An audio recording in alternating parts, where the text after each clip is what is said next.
Good evening. Welcome tonight to this council meeting, which is in light of the current coronavirus situation, is being presented in a different way. As chair of the meeting, I give my consent for this open council meeting to be streamed live, recorded and published online in accordance with section 27 of the council's local law number 1 of 2019. Myself as the chair and or the CEO have the discretion and authority to at any time direct the termination or interruption of the live streaming. Such direction will only be given in exceptional circumstances where deemed relevant. Circumstances may include instances where the content of debate is considered misleading, defamatory, or potentially inappropriate to be published. The stream will stop prior to the close section of the meeting and will recommence for the conclusion of the meeting.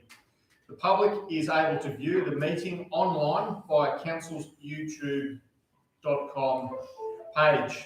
Search Golden Plains Shire Council. The direct link is also available on our website at goldenplains.vic.gov.au. Should technical issues prevent the continuation of the stream, a recording will be made available on our website. Those in attendance in person tonight are advised to practice social distancing and the hygiene recommendations of the Department of Health and Human Services. Any questions submitted for public question time will not be read out at tonight's meeting, with all questions to receive a written response. Thank you kindly, and welcome to those that are viewing from us online tonight. I will now recite our opening declaration on behalf of all councillors. We, the councillors of the Golden Plains Shire, declare that we will undertake on every occasion to carry out our duties in the best interest of the community, and that our conduct shall maintain the standards of the Code of Good Governance, so that we may faithfully represent and uphold the trust placed in this council by the people of Golden Plains Shire. Council would also like to acknowledge the traditional Wadawurrung owners of the land where we meet today. Council pays its respects to the Wadawurrung elders, both past and present, and extends that respect to all Aboriginal and Torres Strait Islanders people who are part of the Golden Plains Shire. Do we have any apologies or leave of absence? No. Can I have someone look for the confirmation of minutes for our meeting, ordinary meeting held on the 28th of April 2020 as circulated? Moved Councillor Hansford, seconded Councillor Phelan. All those in favour? Carried. Are there any declarations or conflict of interest? No.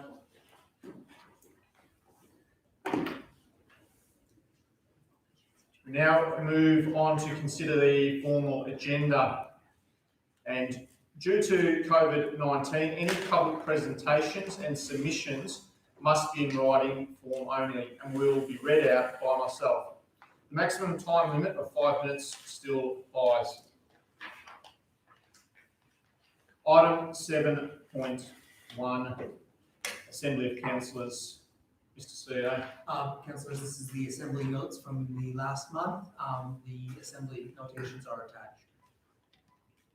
Seek someone to questions or someone to move that?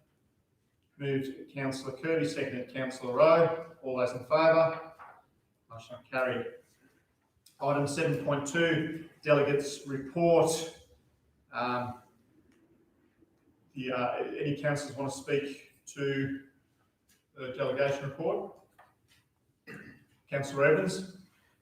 Thank you, Mr. Mayor. The interesting one was the planning services pillar, and City of Geelong has actually put together a new policy in terms of rapid control in their their council, which is actually going to be a groundbreaking document, which could actually be something that the other G21 councils might want to have a look at, because we all have the same problem. We know that if we don't work together in this, we just waste basically wasting our time. So it's going to be interesting when it goes out to the public in Geelong and be ratified. I had a few other meetings, but that's the most important thing at the moment. Thank you. Thank you very much, Councillor Evans. Councillor Hansford. Thank you, Mr Mayor. Just a couple I wanted to raise. The library meeting, there were minutes attached to the last meeting at our briefing date, but they seem to have fallen off, so I'm not too sure whether they disappeared. If we could attach those.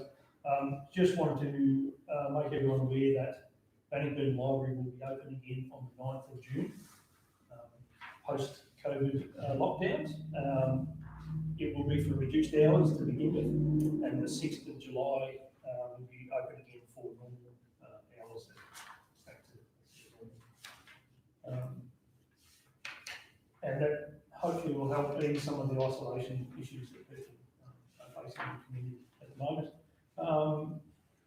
The last NAB meeting we had, there was showing some signs of recovery in financials globally, which was a bit of a surprise to all those reporting to us. So took a really big dip, but seems to be bouncing back quite well. Early days on that one though. And also that the general elections will go ahead in October was the other big news. It was sort of hoped that that would be put on hold for 12 months, but we are now in normal election mode. Thank you. Any other councillors? Chairman, I have Timber Towns meeting, and the Timber Towns are going to move to the financial year as far as their budget's concerned. So anyone that's paid their subscription up now will have 18 months, so it won't be till June 21 before the new description. So they're going to run on the financial year, not the calendar year. Thank you, Councillor Phelan. Any other councillors? I'll just make note of a couple of, obviously, most meetings are being held virtually at the moment, and as I mentioned last meeting, there is some very big positives coming out of that in terms of being able to connect to people quite quickly. The youth group went through a fantastic month. They asked me to introduce 3 special guests that they had there. Lydia Larissa, that's the Olympian, Tom Boyd, the footballer, and Matt High, who's from Meredith, that does their own Meredith Music Festival. So all 3 of those engaged with the youth, and the youth seem to be engaging in the virtual space, or these Zoom meetings far better than what they are being held around the Shire. So I suspect that may be something that heads into the future. And as Councillor Hansford mentioned before, with the libraries coming back, playgrounds were open today, so there is a uplifting sense in the community that things are starting to come back to a little bit of normality. So hopefully, I think most of us as councillors will appreciate heading back to more meetings and the like going forward. But also, I'd like to take the opportunity over the last month to appreciate the work that has been done by the CEO, directors and staff around here. We are in a new chamber here this evening, and this hasn't magically happened. It has happened in the environment of COVID-19, and it has made things as hard as what it would have been to get across here and move, and it has been made probably 10 times harder. So I'd like to take a moment there to appreciate the work that's been done by everyone to get this up and running. So thank you kindly. Councillor Kirby. Thank you. Just talking on COVID, I was just wondering if you had a result back regarding when TIPS will be reopening. Through Mr. Mayor, yeah, we've had that discussion internally, and in terms of the transfer station in Rockwood, we're looking at reopening that as soon as we possibly can. The only difference now will be that it'll be cashless, so it would have to be a card payment going in, but we hope to have that up and running in the next week or so. Sunday. Very good, people have been asking. Thank you.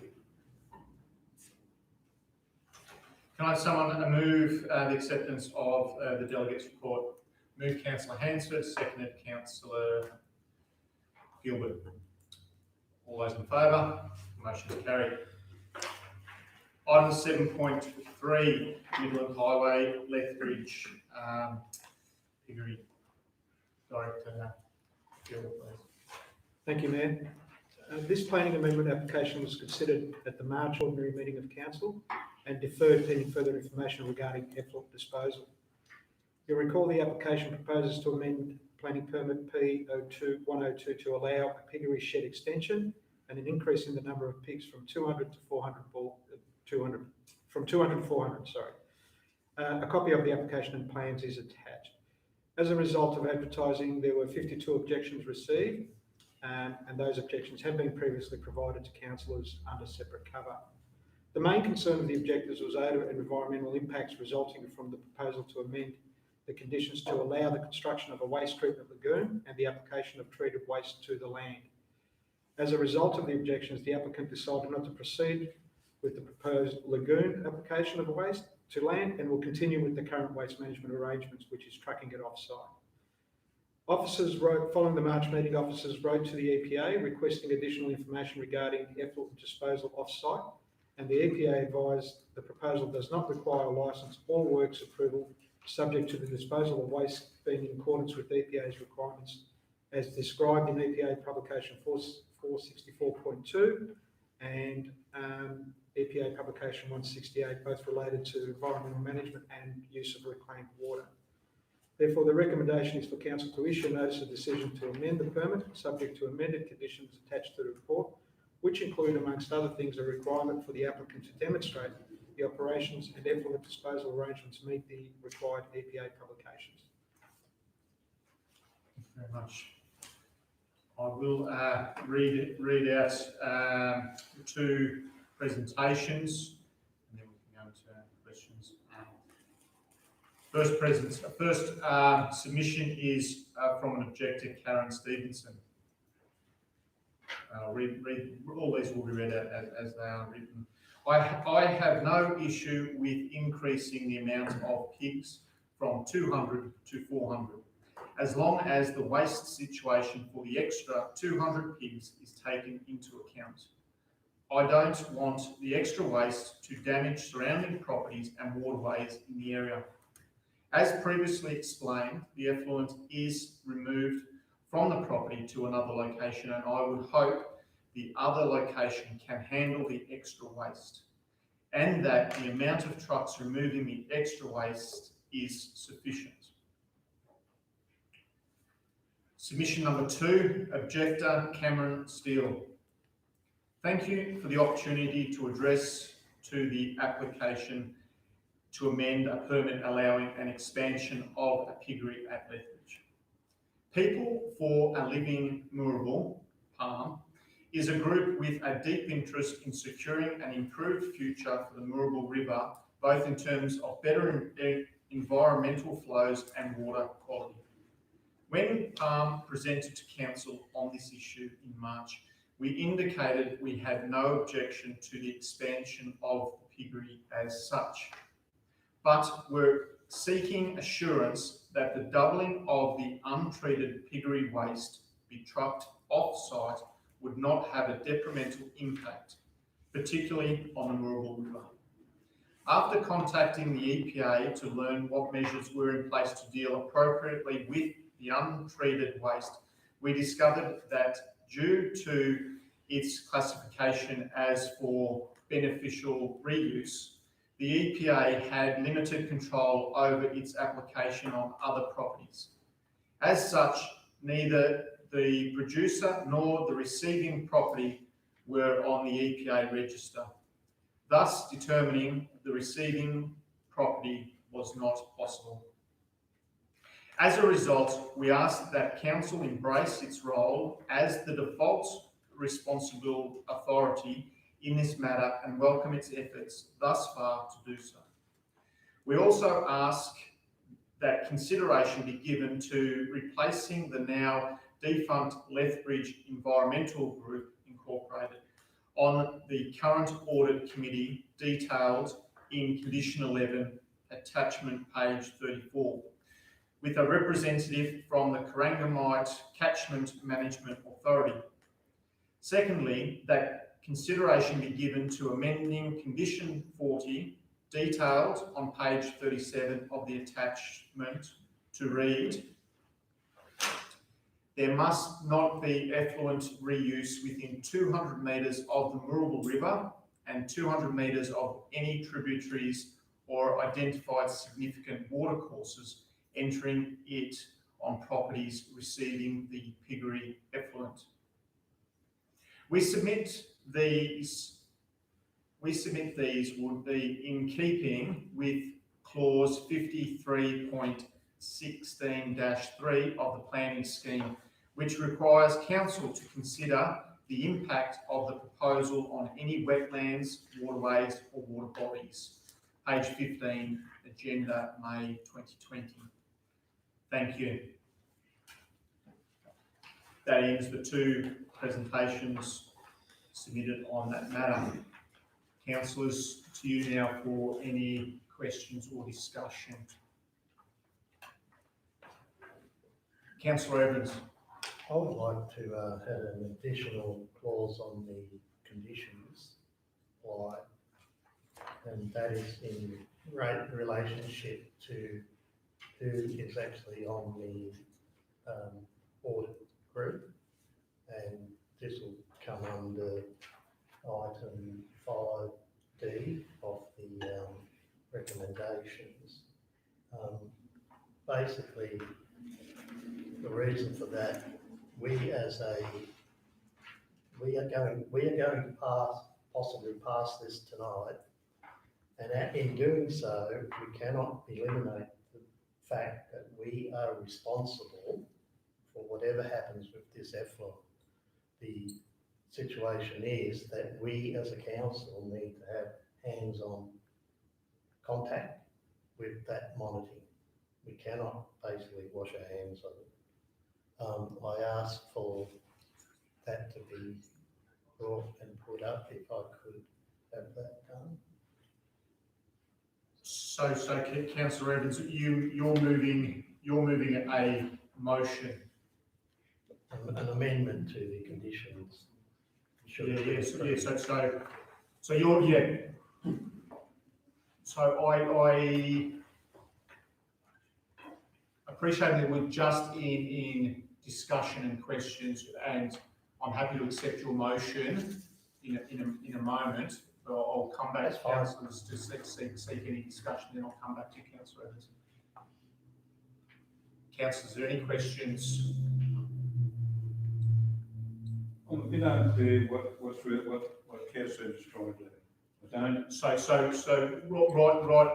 right now, if there's any questions or discussions on the item, Councillor Evans is going to move a motion that is spoken to briefly then with an amendment to it, which is up there now.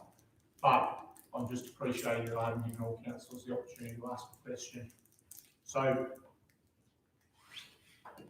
is there any questions? So sort of in part, sort of ignoring that there's no motion on the table is what I'm saying. So if there's any questions, Councillor Hansford. Probably the only question I would have, and this is just on the run bringing this up, where do we sit as far as the effluent disposal being part of the permit application? Can we just clarify that point, please? So the effluent disposal doesn't form part of the subject site. The permit goes with the site. So the permit is for increasing the size of the farm from 200 to 400 pigs. The environmental management plan, which forms part of the permit, says that what we'll do with the effluent is we'll truck it off site and dispose it off site.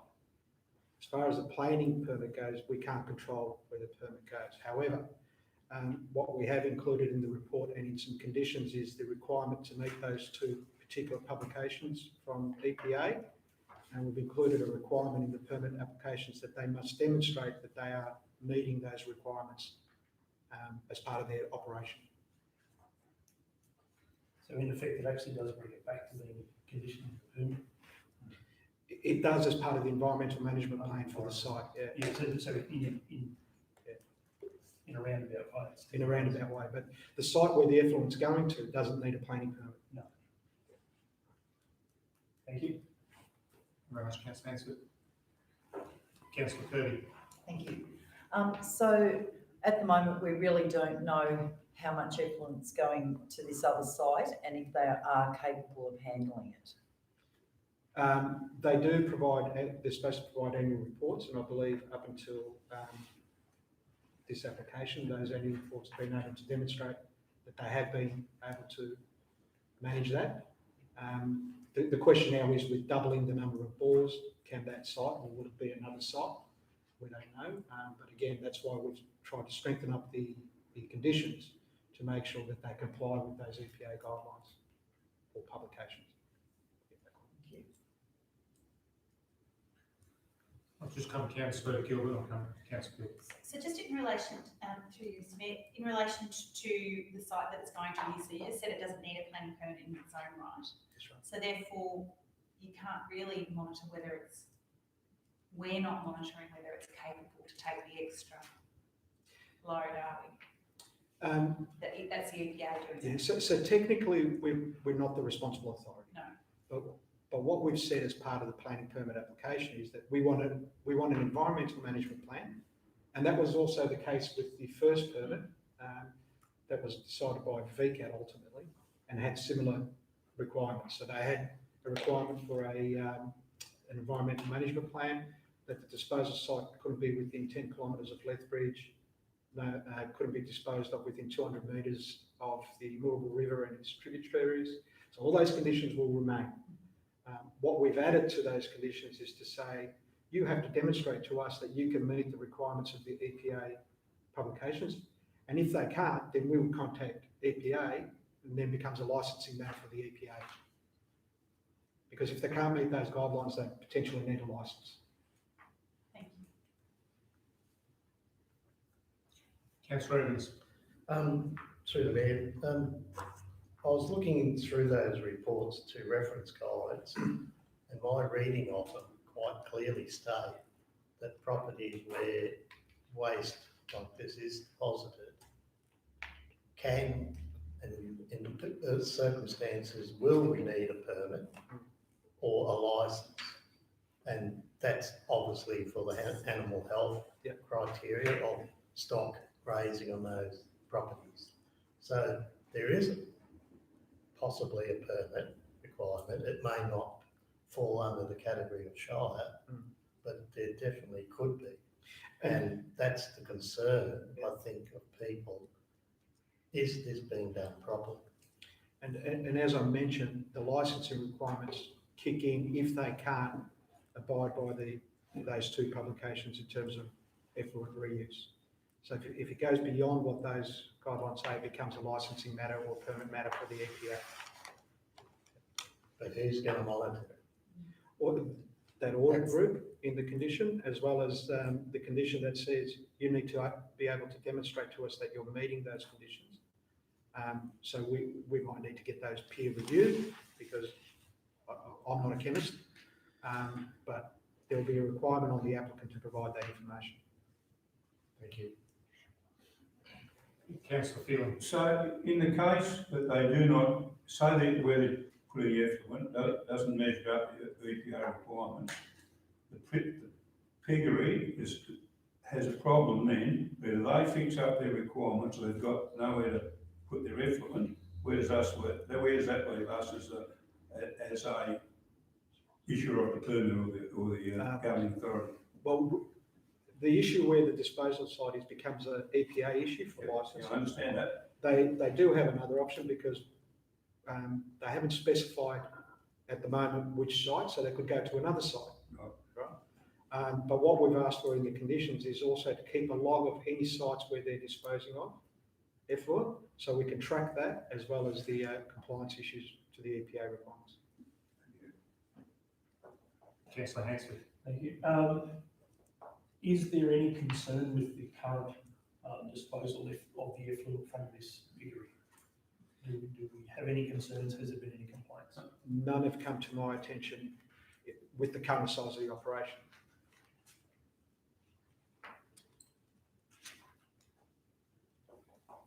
Any further questions, councillors? That I will go to Councillor Evans to move a alternative recommendation, which will become the motion. Correct. As shown on the screen, 5D. So I'll give everyone a moment just to read that, then I'll seek some of the steps. So Councillor Evans is moving this motion.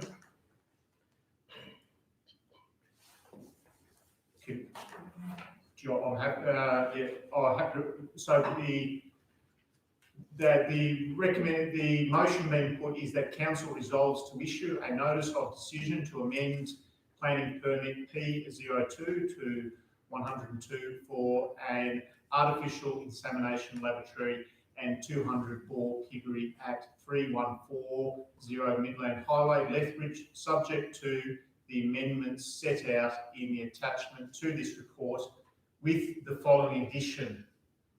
5D, Council Compliance Officer to have access to this log annually and to be a member of the audit group as defined in the original condition 11 dated 10th of January 2005. Councillor Evans is moving that motion. And I'll stop. Excuse me, Mayor, we have a problem with that. This is a 400 ball piggery now. We are moving for it to be going from a 200 to a 400. The wording is actually, I believe, is wrong. That's correct, it should read 400. So yep. And my motion of the recommendation is the 5D, only the 5D. So as read out there with the change from 200 to 400 for piggery, Councillor Evans is moving that motion. Councillor Kirby is seconding that motion. I'll come to you now, Councillor Evans, to speak to the motion. Thank you, Mr. Mayor. As a rural shire, we welcome any expansion of activities that contributes to our economic position. The biggest concern that we must address is the final application of the effluent, which in this case is double that of the previous permit. Conditional 11 of the previous permit is still there, and I have concern that its adherence may not have followed its intended purpose.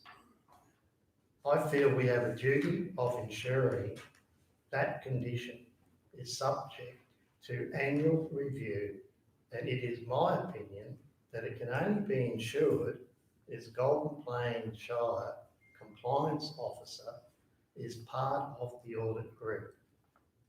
The EPA in Victoria has 170,000 waste industry certificate forward to it yearly, and at present only 14% are vetted by them. This is the brutal truth regarding the EPA inability to cover its roles. As a council, we could in this case wash our hands of being active in rural waste compliance, yet we are already in that space regarding septic disposal. It is stated that effluent must not be within 200 metres of the Moorabool or any of its tributaries.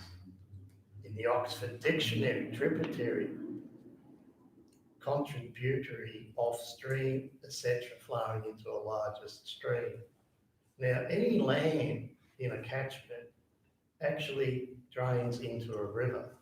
So, in essence, every part within that catchment is actually within 200 metres of a tributary. So, we have to be very careful in this space. We have a duty of care to ensure we address our environment in our decisions, and to risk in the future that we did not do all we could to avoid damage does not sit well with me.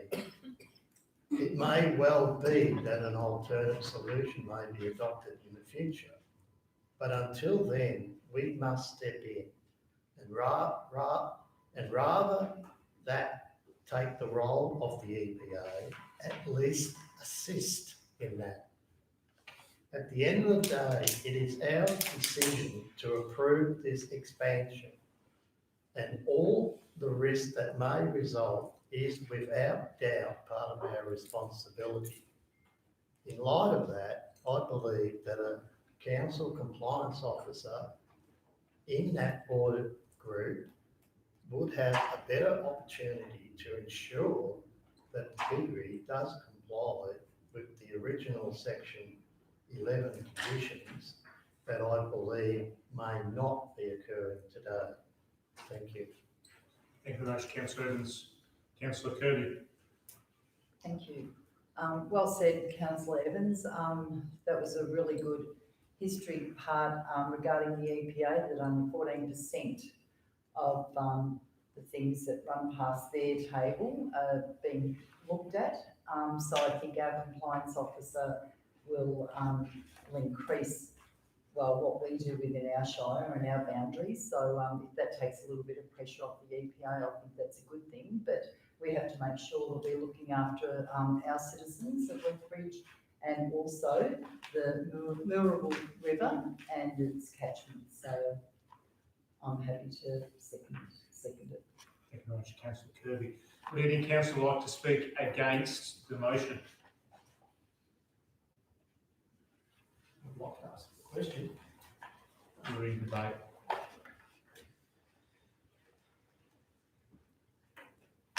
Nobody wanting to speak against the motion? I'll put it to vote. All those in favour? Motion's carried.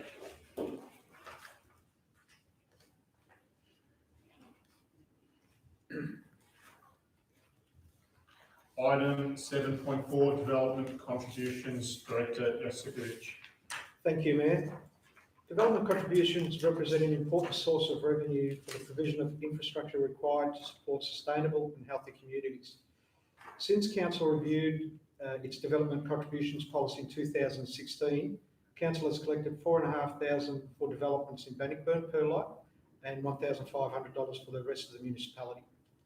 Golden Plains Shire has seen a steady rate of population increase, and this increase in population growth is expected to continue into the future, particularly in light of the development of the Bannockburn Growth Structure Plan and the Northern Settlement Strategy.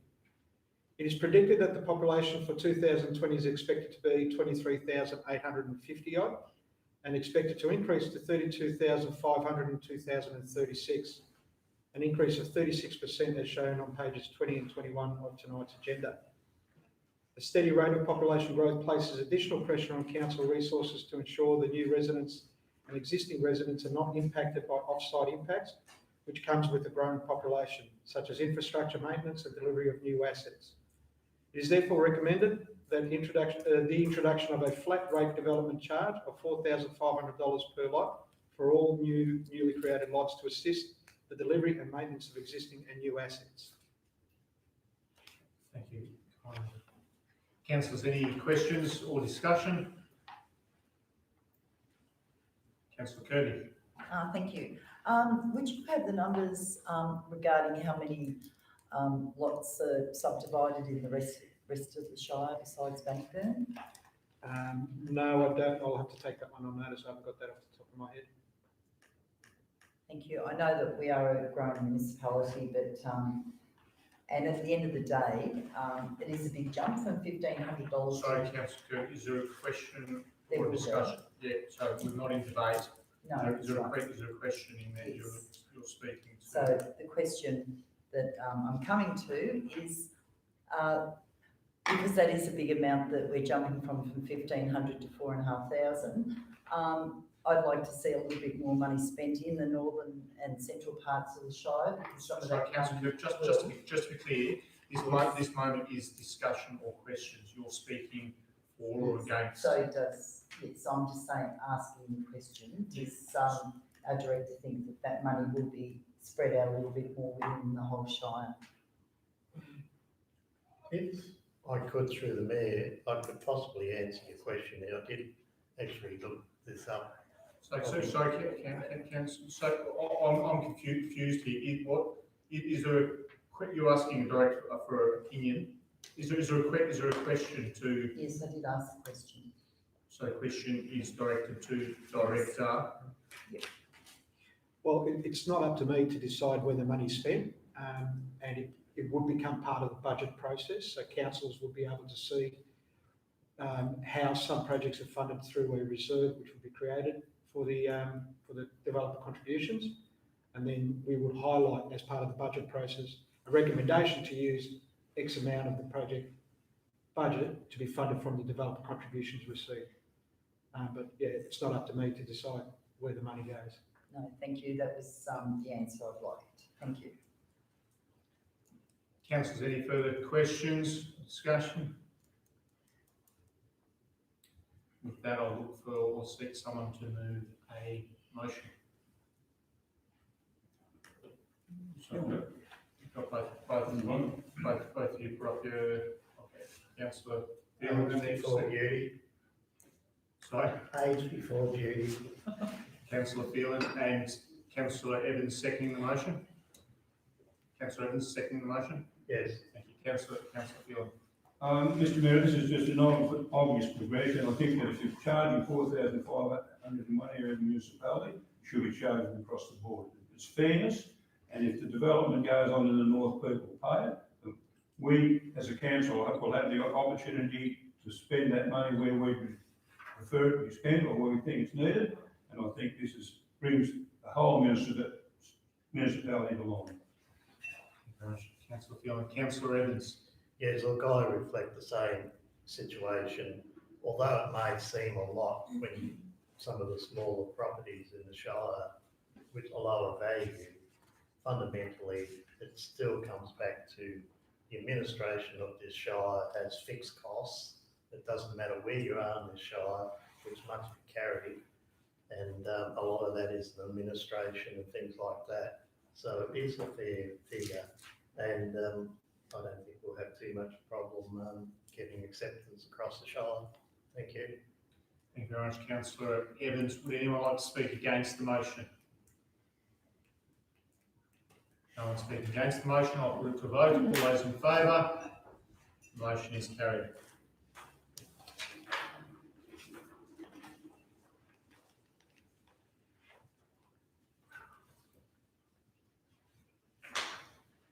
Item 7.5, proposed sale of council-owned land at Lamandra Drive, Teesdale. Again, Director Messenger. Thank you, Mayor. By way of background, council issued a planning permit for the subdivision of council-owned land at Lamandra Drive in Teesdale on the 6th of April 2020. In addition to meeting the requirements of the Planning and Environment Act and the Golden Plains Planning Scheme, in gaining that permit, council must comply with section 189 and 223 of the Local Government Act prior to the sale of any council-owned land. This report seeks council approval to publish a public notice of its intention to sell land and to seek public submissions as required by section 189 and 223 of the Local Government Act before significant resources are committed to acting on the permit. This will ensure that from a governance perspective, council does not commit significant resources to preparing the land for sale before a formal decision by council is made on whether or not to sell the land. Section 189 of the Act requires that public notice must be undertaken at least 4 weeks before the sale or exchange of land, but that does not otherwise prescribe timing. It is, however, considered best practice to keep to a minimum the time between the public notice period and the actual sale. And therein lies the challenge in this case, because preparing the land for sale will take approximately 2 years. To overcome this, the notice will include an estimated time frame for bringing the land to market. It is recommended that council, in accordance with section 189 and 223 of the Local Government Act, publishes a public notice advising of its intention to sell council-owned land at Lamandra Drive. Thank you very much, Director. Councillors, any questions? Councillor Evans. Looking at point 2 in the recommendation, consider submissions, and here's any submitters wishing to be heard at a future meeting of council. Now, I'm a little bit confused with that because we have already passed a motion that we were going to adopt that subdivision. Is this just an extra requirement that could actually, in essence, nullify our decision if the submitters were successful in blocking us being able to do it? Trying to think of a short answer. The planning permit is under the Planning Environment Act and requires public exhibition or advertising of the planning permit and what that is seeking, which was, in our case, to subdivide the larger lot into 37 lots. The Local Government Act has a separate requirement that council must advertise any council it intends to sell. So they are two separate processes, but they are subject to two advertising or public notice processes. So before officers commit to spending significant amount of money on detailed design, etc., we need to make sure that council has a formal resolution on the books that it intends to sell that land. And that's why we need to go through this process. Might I ask, get through the mayor, is this back to front, the way we're doing it? No, I don't think it is back to front because until we had the planning permit, we didn't know whether we actually could sell the land unless it was sold as a single parcel. So if the intent was always to subdivide and sell the land, we'd need to go through the planning permit process first to see whether we can achieve what we want to achieve. And then before we act on that permit, we'll go through a public notice period for the sale of that land. But this is kind of different to a developer, and they put in a planning plan for a development, and then there's a development planning overlay, which it actually never comes back to council. It just seems to be two rules. Yes, absolutely. There's two acts that we have to abide by, and the Local Government Act doesn't give any exemption for the fact that you've already been through a public process as part of the planning permit process. But that doesn't negate the need to go through the local government process. Thank you. Any further questions, councillors?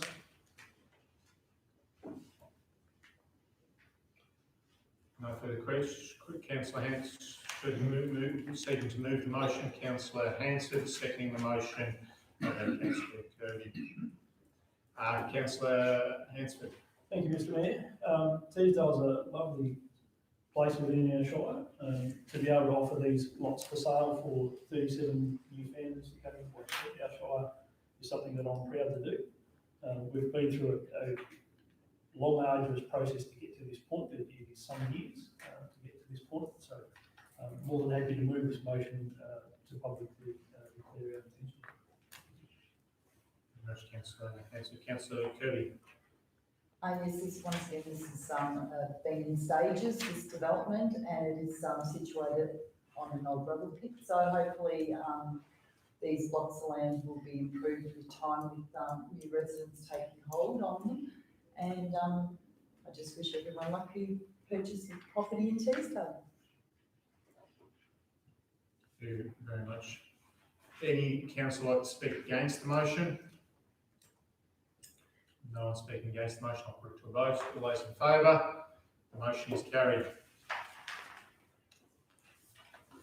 Item 7.6, petition to prevent heavy haulage trucks from using the bridges and the roads leading to the bridges of Moorabool Valley. Again, directly, yes. Thank you, Mayor. Council received a petition on the 16th of April 2020, which was formally presented to Council at its ordinary meeting on the 28th of April. In accordance with Council's local law, Council resolved to receive the petition and consider a report in response to the petition at its May ordinary meeting of Council. The petition contains 68 signatures. I won't read the exact content of the petition. I'll take that as being read within your agenda papers. But by way of introducing the officer's report, road safety has been an ongoing concern for the local community for some time. Following a fatality in 2017 and subsequent community meetings, Council engaged an independent Vic Roads accredited road safety audit to complete a road safety audit of Thompson's Road, Purtisat Road, I hope I got that right, Sharps Road, Butchers Road and Maud She Oaks Road in the Maud area. The outcome of this audit identified 36 road safety improvements that could be undertaken by Council. These improvements were prioritised as low, medium and high, and Council has completed all the recommendations as following that audit.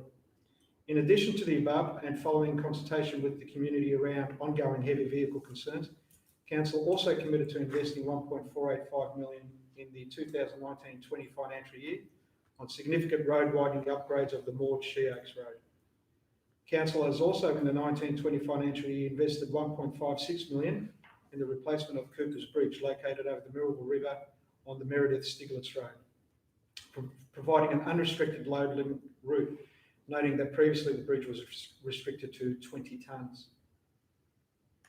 The previously mentioned safety audit noted that roads in that area assessed, with the exception of Purtisat Road, were suitable for heavy vehicles in accordance with VicRoads guidelines and in fact can accommodate increases in traffic volumes. Purtisat Road is signed as not being used by heavy vehicles and continued use by heavy vehicles becomes a policing and or compliance matter. It should be noted that B double trucks require a permit from the National Heavy Vehicle Regulator to use roads, and any such applications are not supported by council if and when the regulator refers them. At present, B doubles are not permitted to use the roads mentioned. Most of the heavy vehicles service quarries in the area, some of which have been in operation since 1969. The officer's recommendation is that Council 1, having considered the attached petition, does not exercise its powers under the Local Government Act 1989, Clause 12 and 14 of Schedule 11. 2, writes to Victoria Police and the National Heavy Vehicle Regulator to bring to their attention the concerns raised by the Maud Sheoaks Stiglitz community and request ongoing and regular inspection of this area in relation to heavy vehicle movements and road safety policing. 3, advocates to VicRoads via normal application for a speed reduction on the approaches to and on the bridges listed within the petition on the grounds of improved local road safety. 4, requests officers identify additional road warning signage that may provide a safety benefit on the approaches to the bridges listed within the petition. And 5, response to the lead petition advising of the above decision. Thank you very much. Councillors, any questions? Councillor Hansford. Thank you. Thank you, Mr Mayor. The term in the petition is about non-local heavy haulage traffic, I believe is the wording. If we were to put restrictions on these roads, would a heavy vehicle operator be able to apply for a permit to then be able to use that road to access a local business, i.e. a quarry? Through you, Mayor, the declaration that's been requested through the petition is to declare the roads unsafe.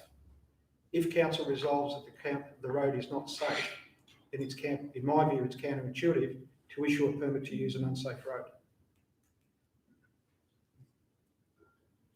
And as an aside, we don't issue permits, it's the National Heavy Vehicle Regulator that would. But it'd be referred to us for comment. So the National Heavy Vehicle Regulator always refers to the local council any request for permits on their roads. Because my concern with this, and just to follow up if I may, is that if we're going to ban these vehicles from these roads, we're in effect closing local businesses. And that's a concern. Councillor Gilbert. Thank you, Mr Mayor. Just a question. Does that mean if you're saying these roads are unsafe, let's say, that we could be then found liable to making them safe to somebody else's criteria?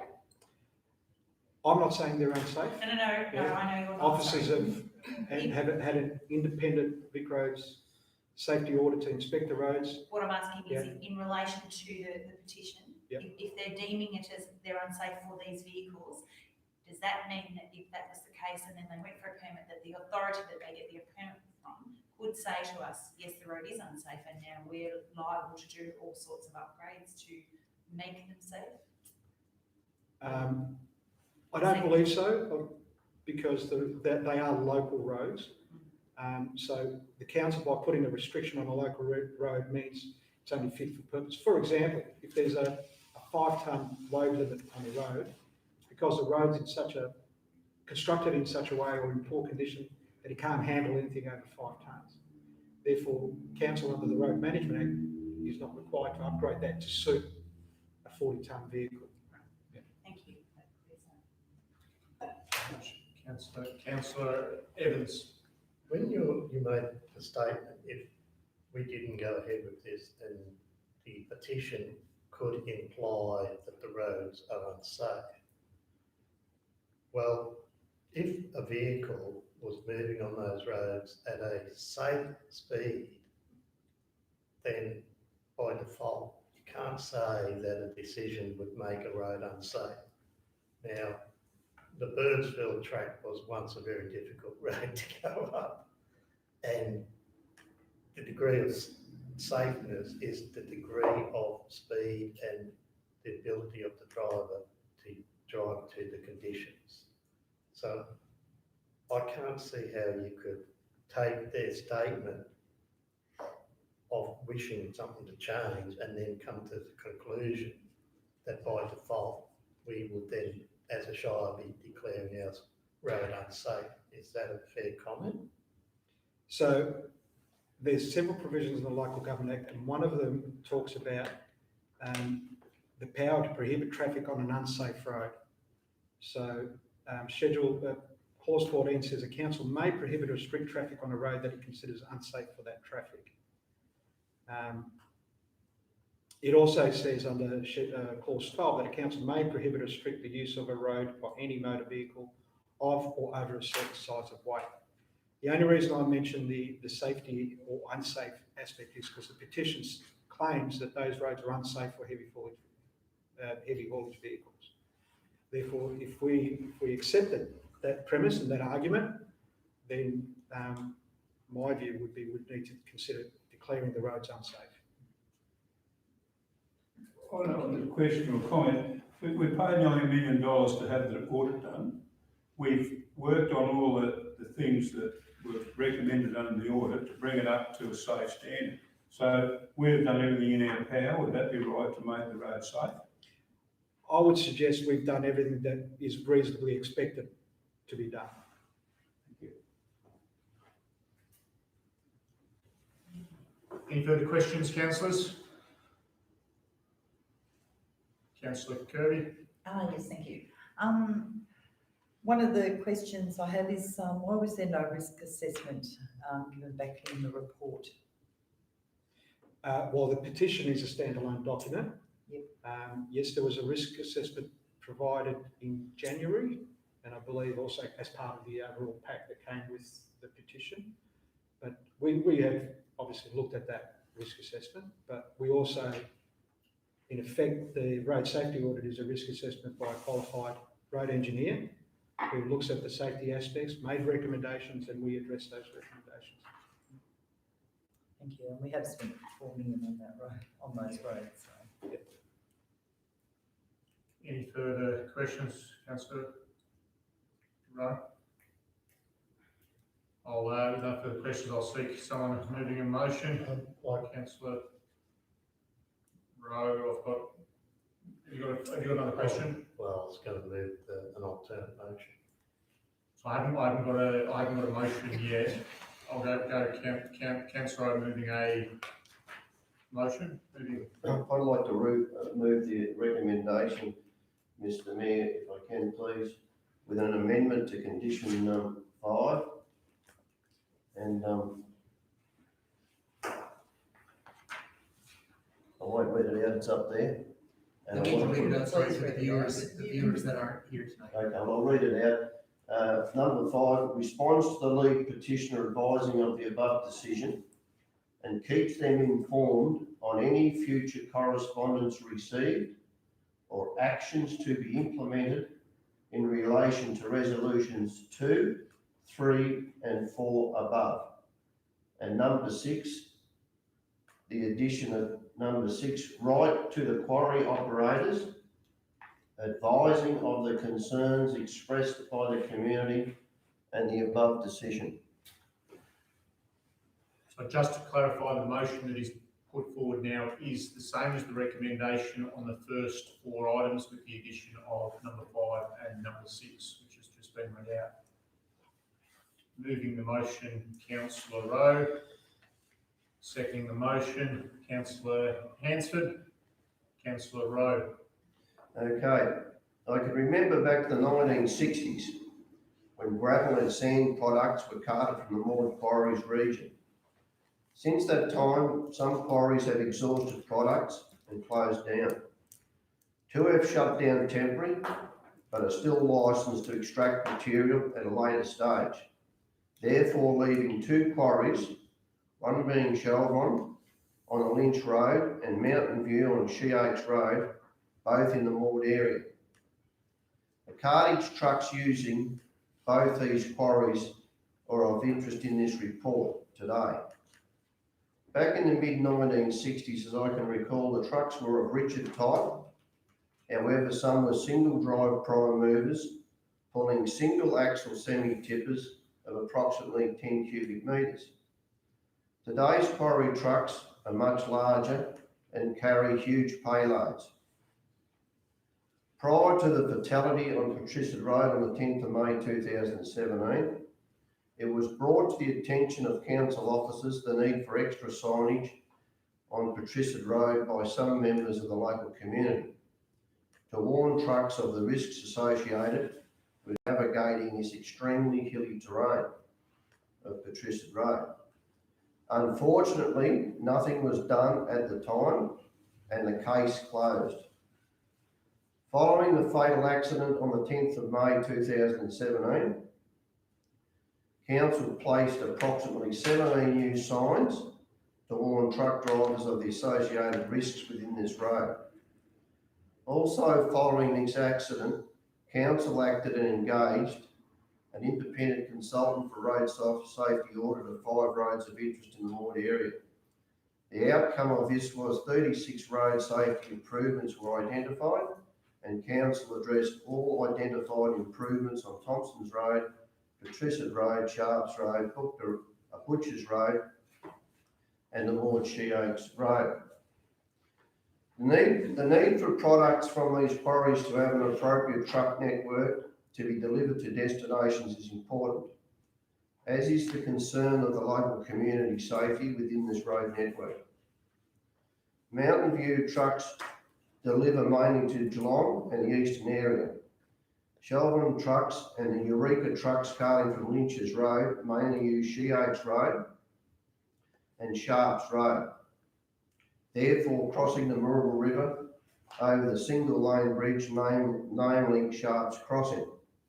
This crossing is of most concern for the residents of Maud, Sheoaks and Stiglitz community. As a council, we need to implement a better way for all road users to identify when a vehicle, either small or large, are entering the approaches of the single lane Sharps Bridge. Because of the visibility, especially the Midland Highway side.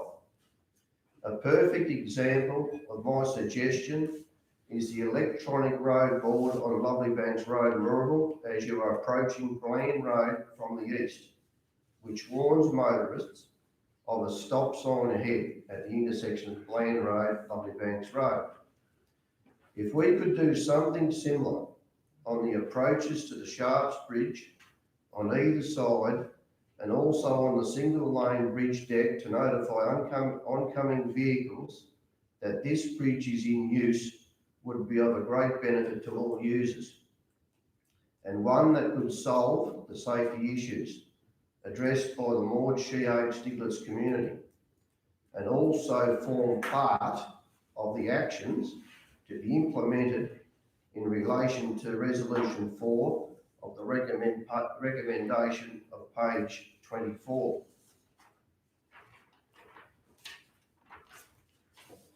In relation to Cooper's Bridge, the Meredith side approach, I notice has 60 km/h warning signs leading into it and 40 km/h advisory limit on further bends. The new bridge has solved the issue of the previous 20-tonne load limit, but I think more work is required somehow on the Meredith side winding approach. And finally, we need to start to resolve the issues of these quarry trucks, and this is a start. Thank you. Thank you very much, councillor Rowe. Councillor Hansford, seconding the motion. Yeah, thank you, Mr Mayor. Both state and local governments have injected millions of dollars into the bridge at Coopers that Councillor Rowe has just been talking about, and then upgrading the roads leading to this bridge.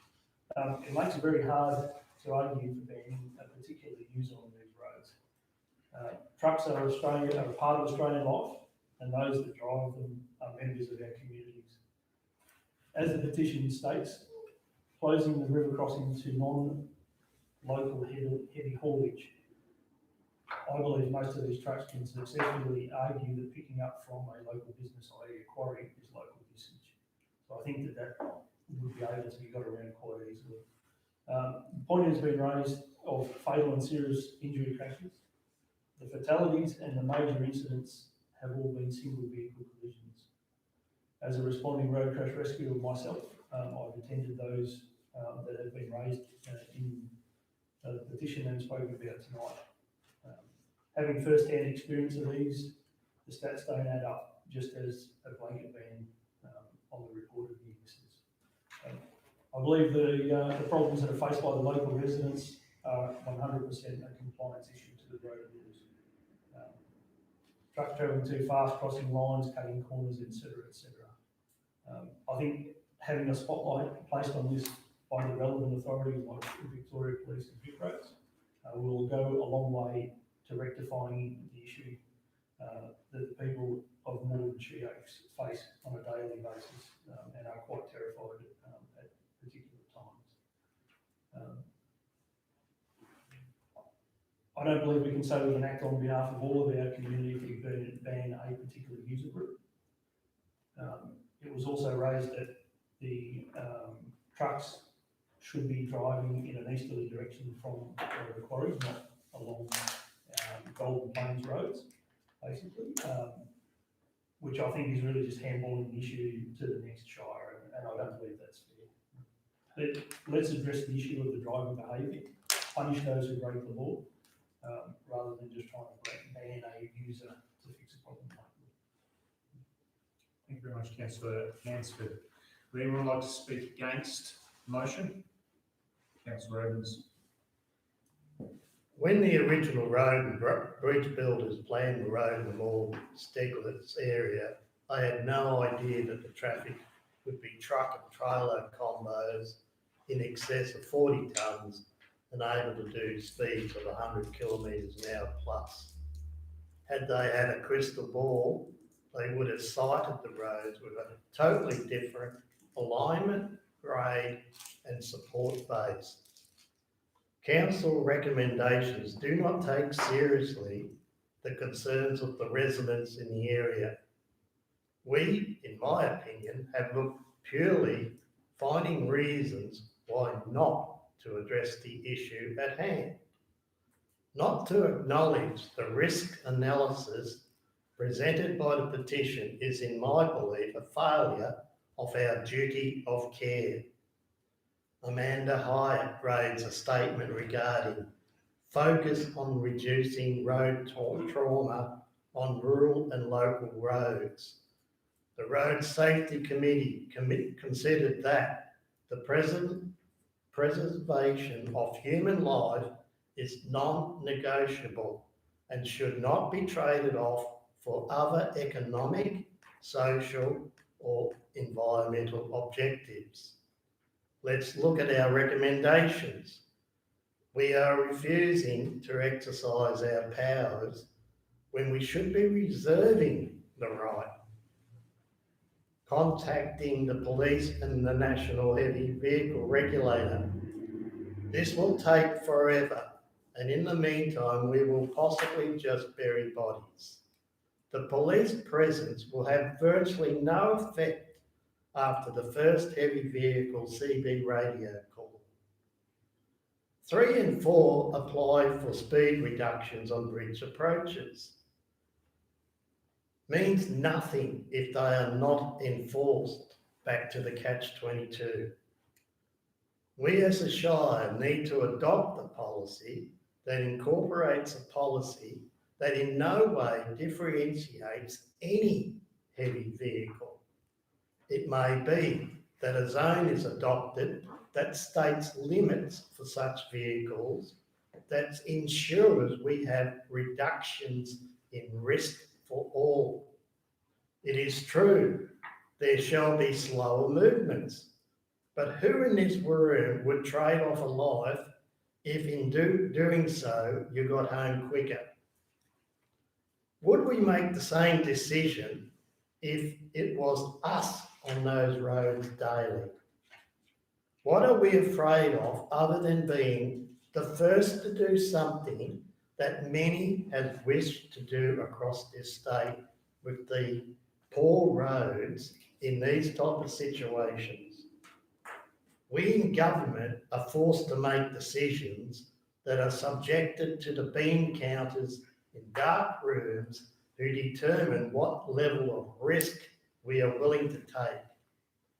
I asked you to place yourselves in the same area of the petitioners before you make this decision. Some councillors may say it is our job to make decisions. I say be ready to sleep with the consequences. I am proposing we should defer this decision to allow further investigation with relevant departments and to allow the petitioners and us to find a way to achieve the outcomes that avoid anybody dressing in black. Thank you. Thank you very much, Councillor Evans. Would anyone like to speak for the motion? Mr Mayor, I'd like to speak for the motion. I listened to what Councillor Evans has to say, and I've listened to everything that's been said here tonight. It's all right to say that we have a duty to stop the trucks and to make this road safe. We have done everything in our power, spent over $4 million on this road. The truck accidents, I think, have been 2 over the last 15 years, or 2 deaths, and the car accidents have been multiple. Now, we have an obligation, it's all right to walk away from our responsibility. We have a right as a municipality to keep this country moving. After the virus we've been through and the things that have been going on, people out of work, these quarries are very important to the fabric of society, and they employ people and they employ the truck drivers. The truck, for 95% of the truck drivers are driving that road to be good operators. There'll be 5% cowboys. It's up to the truck owners or the quarry to identify those people and be pulled into gear. There's only one way. We've got no right to go down there and do anything other than if we want to put the trucks off the road. It's a thick roads issue and it's a police issue. If there's a problem and the police are there or will be there, Councillor Evans is right, they've got a CV radio, they'll tell everybody. But the other thing is you ban the trucks from the roads, they'll still use the roads and the police aren't there. So therefore, we're in a very poor position. We have done everything in our power in that area. I'd like to have $4 million spent in my area, and we've done that, and we've tried to do everything for those people. And I think that we've all got to get on together in this world, and there's an opportunity here for the truck drivers and the quarry operators to get their act together, but it's also up to the people to put up with these trucks and they're a part of life. Thank you very much, Councillor Phelan. Would anyone like to speak against the motion? Councillor Kirby. Thank you. Yes, I do believe that the Morchers community did have a community meeting and the quarry people, managers and that were invited. I wasn't there personally, but I have been told that. And so this has gone on for about 12 months now since they've had that meeting. And what's the results? Nothing. It's still happening within the communities that this group has had to now send a petition to council. A couple of years ago, I actually was on one of these roads and I actually sighted the trucks going over the double lines, and I understand totally where these residents are coming from. Not every road is good or it's bad, but we do have to look at the risk side of what's going on in these communities. And if my children were on that school bus, as was stated in a previous council meeting, I'm sure, like as Councillor Evans said, we would all be up in arms. So at the moment, I think we have to look for some alternative solutions in going forward. I know we've spent a lot of money on the roads, but at the same time, we're talking about health and well-being of our residents within that area of our shire. Thank you very much, Councillor Kirby. Speaking for the motion, Councillor Gilbert. Thank you, Mr Mayor. Like Councillor Phelan, I'll take on board what everybody has said this evening as well. My thoughts are that Victoria Police have the power to control some of this situation, a power that we simply don't have. And now I respect that the comments about the CB radios and all that sort of stuff, to let them know when they're there. But I would like to hope that it's just not one letter to Victoria Police and National Heavy Vehicle Regulator, that it's routine letters and routine requests to Victoria Police. We've spent an enormous amount of money on this road, and if we had an enormous piggy bank, we would spend more and more and more, I'm sure. But really, the authority to control these behaviours and these law-breaking actions is Victoria Police. Thank you very much, Councillor Gilbert. With everyone having had a say, Councillor Rowe, I will ask you to close the debate. Okay, thanks, Mayor Sharkey. I think we need to start a process. We need to start a process of a solution that suits all parties involved. Trucks, buses, cars, mopeds, motorcycles, even push bikes, even the horse and cart. This is a start to get a solution, and we can always tweak the detail as time goes by. But at least this is a start to solve the solution. Thank you. Thank you very much, Councillor Rowe. I'll put it to a vote. All those in favour of the motion? Those against the motion? The motion is carried. Division called.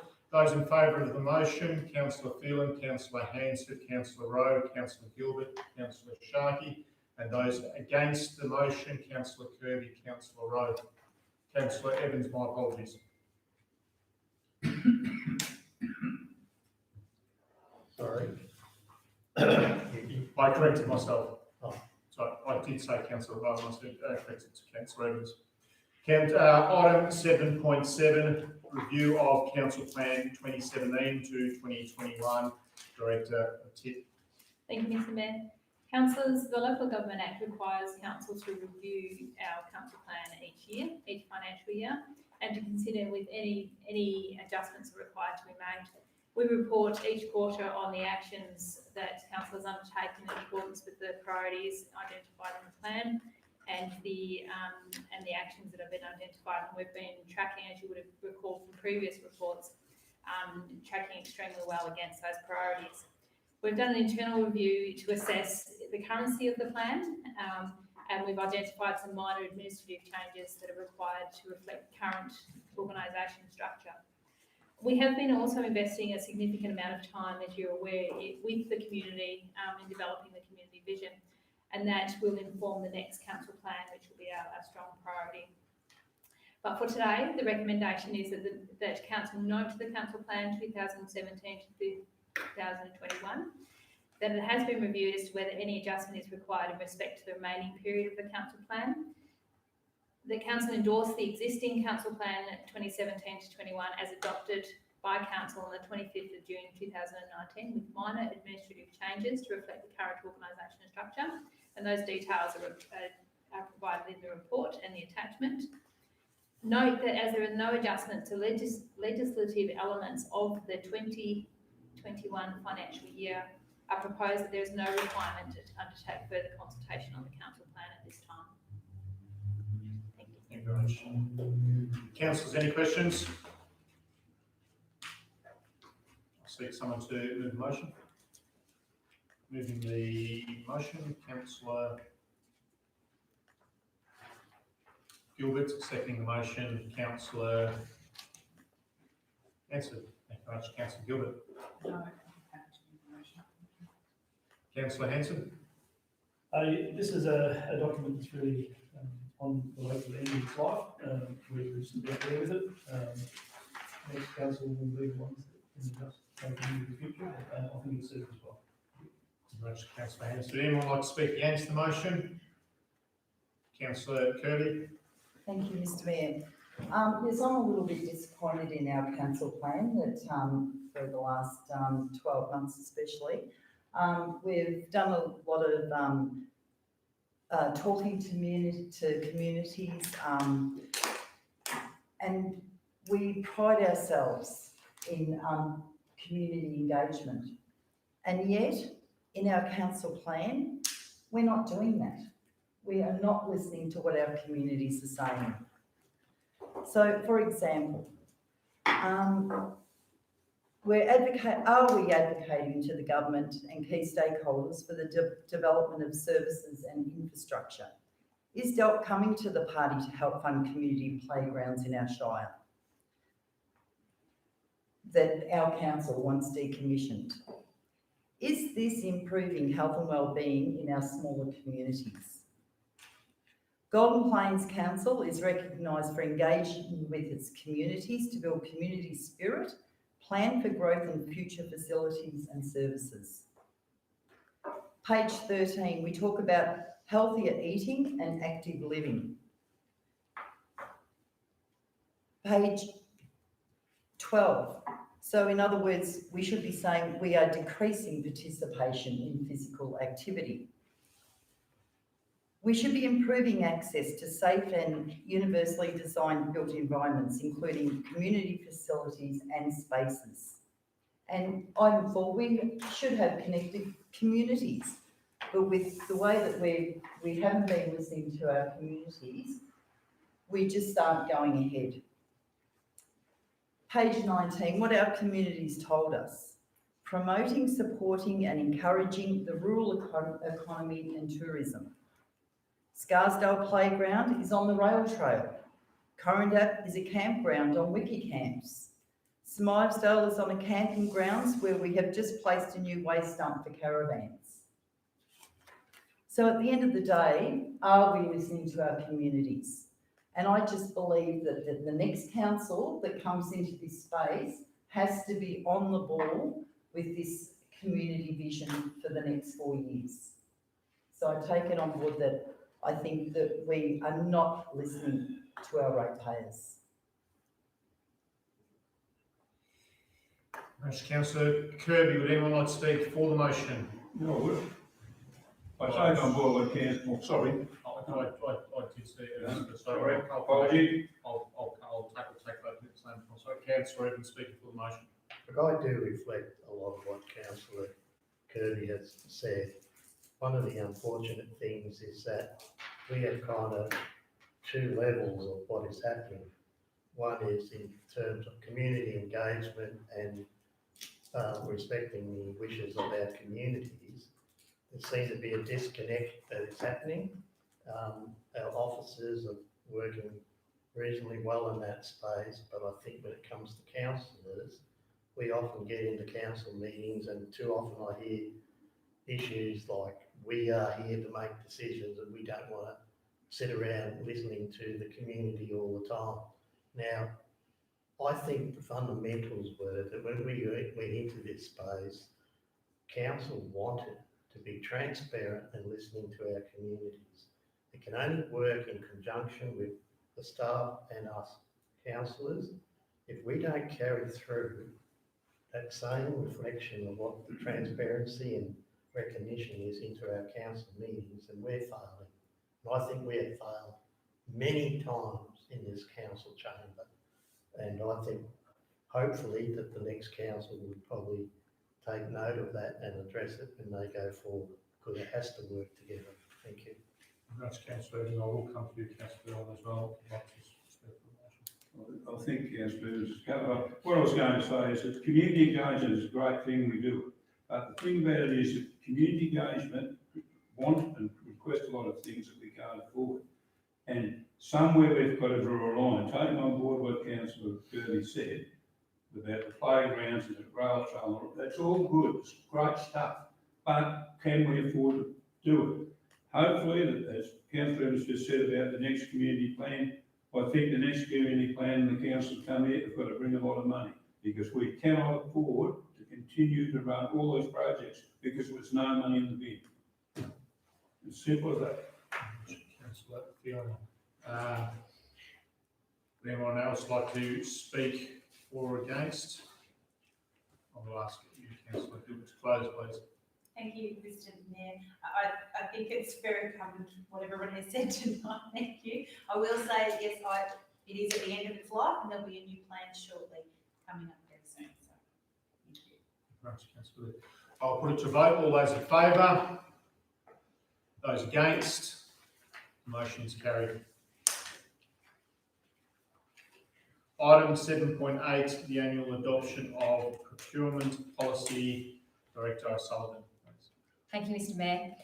The Local Government Act 1989 requires that council prepare and approve a procurement policy and review the procurement policy at least once in each financial year and amend it as necessary. The current procurement policy was extensively reviewed in 2019 to encompass legislative requirements that council needed to comply with, recommendations that came out of the Local Government Inspectorate's report from the 28th of February 2019, and also feedback from council employees as a result of the consultation process. As a result, this year, the annual review of the procurement policy required only a minor review. And as a result, we have updated the table on section 5.1 to reflect the Chief Executive Officer delegation up to 400,000 to provide in the threshold levels. As a result, I'll take the recommendation as written. Thank you. Thank you very much, Director O'Sullivan. Councillors, any questions? No questions. I will seek a mover. Moving the motion, Councillor Hansford. Second motion, Councillor Evans. Councillor Hansford. Thank you, Mr Mayor. The only a very minor amendment, which was something that we spoke about in great depth, which was to increase the CEO to $400,000. I think that's everything to say. Thank you very much, Councillor Hansford. Councillor Evans. Oh, look, with the new change to the Local Government Act, which has just come in, which we're now working with, the procurement issues across the state will improve, and our CEO has moved swiftly before that to get this process up. The only issue I have is the 400k. I wouldn't like it to be that high. Hopefully the new council might have another look at that one. Thank you very much. Thank you very much, Councillor Evans. Anyone like to speak against the motion? With nobody speaking against the motion, I'll put it to vote. All those in favour? The motion is carried. Item 7.9, the Audit and Risk Committee report, 12th of May 2020. And Director O'Sullivan. Thank you, Mr Mayor.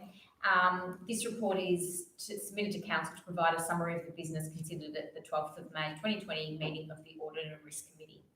I will take the report as read and request any questions if needed. Thank you very much, Director O'Sullivan. Any questions, councillors? A mover? Moving the motion, Councillor Rowe. Second motion, Councillor Kirby. Yes. Thank you, Councillor Rowe. I think it's pretty straightforward. Yeah. Nothing to say, thank you. Just one question on this manslaughter legislation. It's very wide sweeping legislation, and it's Councillor, sorry. So I've got a motion on. I've got a motion. I've got a motion on the table. And you had asked to ask a question. Move on. Councillor Rowe is moving the motion, speaking to it. Councillor Kirby seconding the motion. I reserve my right to reply this time. You don't have the opportunity to reserve your right, Councillor Kirby. I'll second the motion, that's fine. And you don't want to speak to the motion?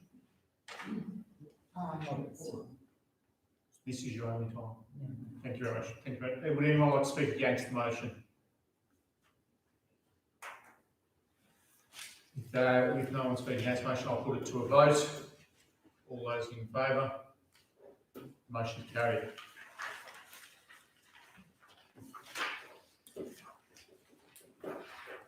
We have item number 8, we have no notices of motion. Number 9, we have no petitions.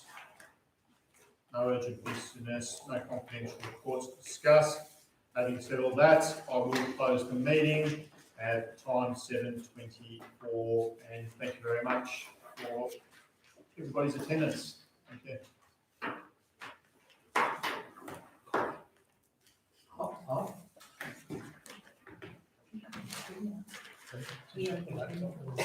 Just pull the laptop over.